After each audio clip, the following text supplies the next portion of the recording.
Guys, welcome to Lems Gadget Zone. So, nagpa-jailbreak sa atin ng Nintendo Switch OLED na si Sir Ryan. Sir, ito yung unit mo, sir. So, open natin. So, ito yung mga games na naka-install, sir. Punta ka lang dito sa All Software. So, ito lahat, sir, yung mga naka-install. Yan. So, lahat yan, sir, plug and play na, no? So kung makita mo, sir, sa dami niyan, so makikita mo rito, sir, yung size. No, pag pinompute mo is 1 terabyte. So ito na lang natira, sir. So sobrang dami ng games. Ayan. Ayan. Compute mo na lang, sir. So yan po lahat yung na-install na game dito sa 1 terabyte, no? So sobrang dami, guys.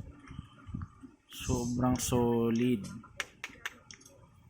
Kaya sa mga magpapa-jailbreak dyan, pwede nyo magpaseta pa ng ganito, guys. So, gagawin mo naman dito, sir, wag mo lang siya i-connect sa internet.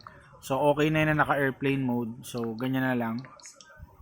So, try tayo ng isa, halimbawa itong CTR. Yan. Okay, so lahat ng games nito, sir, plug and play. So, nag-down payment na rin si sir. So, wait ko na lang na ipa-pick up niya yung item. Okay? So, wala ka nang gagawin, sir. Lalaro ka lang. Huwag mo na i-connect sa internet. So, dire-diretso na lang. Tapos, pipili ka na lang ng games na gusto mong laruin.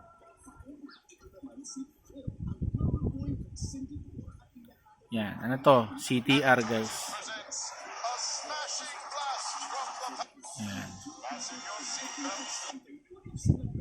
Okay? So, sa mga nakakaalam, guys, isa to sa mga PS1 game na ni-remake ng Nintendo Switch saka ng PS4. Ang CTR, Nitro Fuel. Yan. Okay, sir. So, wait ko na lang, sir, yung booking mo. So, salamat, sir. Thank you sa tiwala.